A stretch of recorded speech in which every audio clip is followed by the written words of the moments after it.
డబ్బులు లేవు ఒకవైపు మన దగ్గర. కేంద్ర ప్రభుత్వం 20 నుంచి 21 నుంచి 22 వరకు 350 కోట్ల రూపాయల చొప్పున కేంద్ర మంత్రివర్గం మన నరేంద్ర మోదీ గారి నాయకత్వంలో 350 కోట్ల రూపాయలు 670 కోట్ల రూపాయలు వెనుకబడ్డ జిల్లాలకు ఇచ్చారు. గత ప్రభుత్వం ఆధ్వర్యంలో ఆ నిధులు వస్తే ఆ నిధులు ఈ రోజు దాకా దానికి లెక్క పక్కా లేకుండా చేశారు. ఈ రోడ్లు వేయడానికి 9.5 కోట్ల రూపాయలు ఖర్చు. మీ దగ్గరికి ఓట్లు అడిగిన వ్యక్తులు నేను అన్యాయం అయిపోయిన చెప్పిన బిడ్డ మీరు చూడండి, 5 సంవత్సరాల పాలనలో మీకు రోడ్లు వేయలేకపోయారు. కానీ మేము వచ్చి డబ్బులు లేకపోయినా మన వెనకబడ్డ జిల్లాల కోసం 700 కోట్ల రూపాయలు నిధులు ఇస్తే వాటిని ఖర్చు పెట్టలేదు, దారి మళ్లించేశారు. ఋషికొండ ప్యాలెస్ కి 500 కోట్ల రూపాయలు ఖర్చు పెట్టారు, కానీ ఇక్కడ 9 కోట్లతోటి రోడ్లు వేయలేకపోయారు.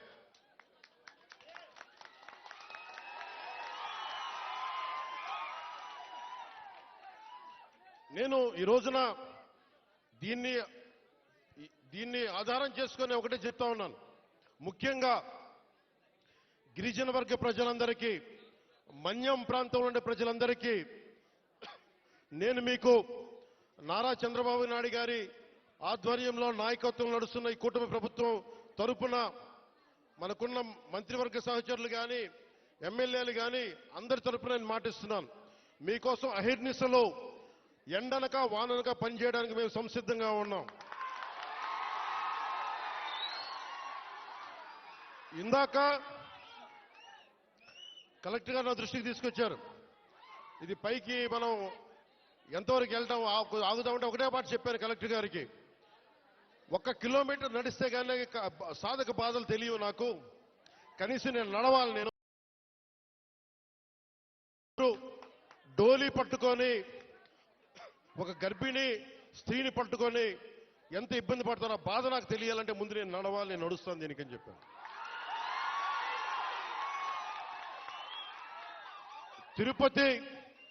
తిరుమల వెంకటేశ్వర స్వామికి నేను కొండెక్కా.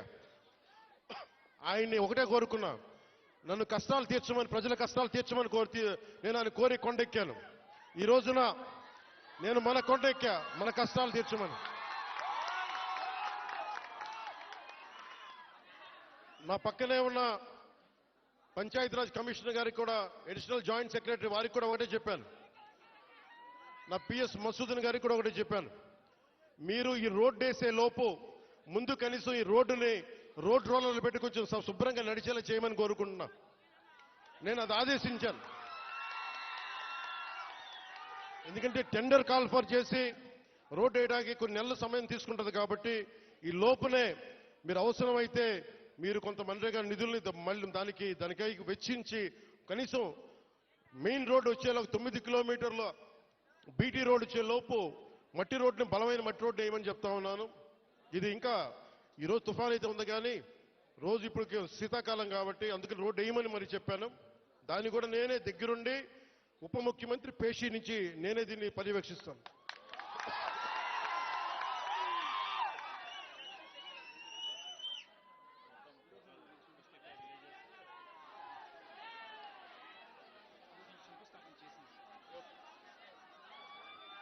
నేను మొన్న కొంచెం కూర్చోవాలి మీరందరూ అక్కడ. మొన్న ముఖ్యమంత్రి గారితో గౌరవ ముఖ్యమంత్రి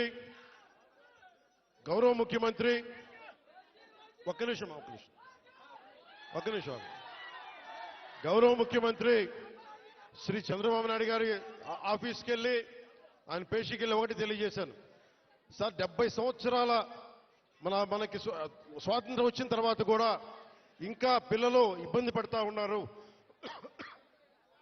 మన్యం ప్రాంతంలో రోడ్లు లేవు, ఎట్లయినా మీరు అంటే నిధుల కొరత ఉన్నప్పటికీ గత ప్రభుత్వం డబ్బులు సంపూర్ణంగా ఊడ్చేసింది. మీకు మద్యం మీద ధర పెంచి దాని మీద కూడా డబ్బులు చేసుకున్నారు. 25,000 కోట్లు భవిష్యత్తులో ఇంత తాగుతారని చెప్పి దాని మీద కూడా డబ్బులు తీసుకున్నారు. దాదాపు 10,000-20,000 కోట్ల రూపాయలు అప్పులు తీసుకున్నారు.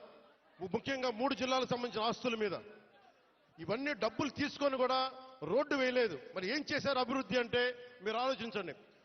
గత కాలంలో ఒక్క మంత్రి అన్నా వచ్చాడా? మీరు చెప్పండి.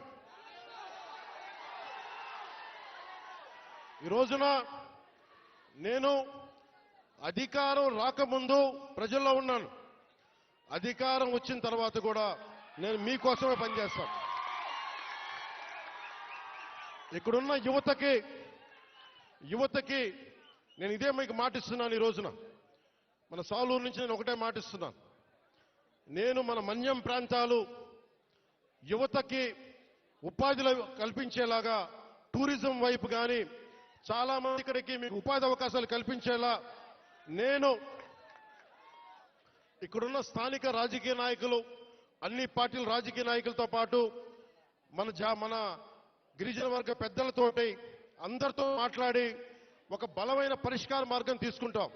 అందుకే నేను ప్రతి 2 నెలలకు ఒకసారి 3 రోజుల పర్యటన పెట్టుకుంటాను మన జిల్లాలో.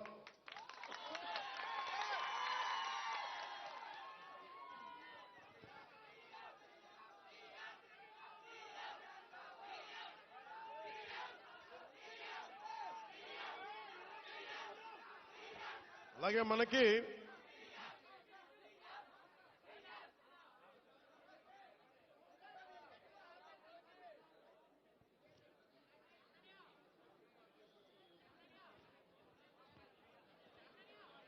ముఖ్యమంత్రి గారికి ఒకటే చెప్పాను. దాదాపు 4000 గిరిజన తాండాలకి రోడ్లు కావాలి. పంచాయతీలు క్రమంగా చూసుకుంటే 400 పంచాయతీలే కానీ గ్రామాలను మట్టుకు దాదాపు 4000 తాండాలు ఉన్నాయి. 20 మంది నివసించేయి, 40 మంది నివసించేయి. ప్రతి ఒక్కరికి రోడ్డు వేయడానికి కష్టసాధ్యం కనుక ముందు మనం 3 విడతల చొప్పున అనుకున్నాం. ముఖ్యమంత్రి గారు నా దృష్టికి తీసుకొచ్చింది, ప్రధానమంత్రి గారి దృష్టికి మేము తీసుకెళ్లబోయేది, ఎక్కువ మంది కనుక మీరు తొందరగా రోడ్లు రావాలి అంటే 20 మంది ఒక చోట కాకుండా కనీసం 200 మంది 300 మంది ఒక చోట మీరు అందరూ ఉండగలిగితే రోడ్లు వెంటనే వచ్చేస్తాయి. కాబట్టి సమస్య ఏమవుతుందంటే జనాభా తక్కువ అవడం వల్ల డబ్బులు కేంద్ర ప్రభుత్వం నుంచి వచ్చేయి మనం అన్ని మిగిల్చుకొని ఈరోజు చేస్తున్నాం. ఈ రోజున మనం నరేగా మీరు ఇలా అరిచి మీ అభివృద్ధి మర్చిపోతున్నారు. మీరు అరిచి సినిమాలు సరదా, నిజంగా మనస్ఫూర్తి చెప్తున్నా, మీకు సినిమాలకి రావాలన్న రోడ్లు ఉండాలి కదా.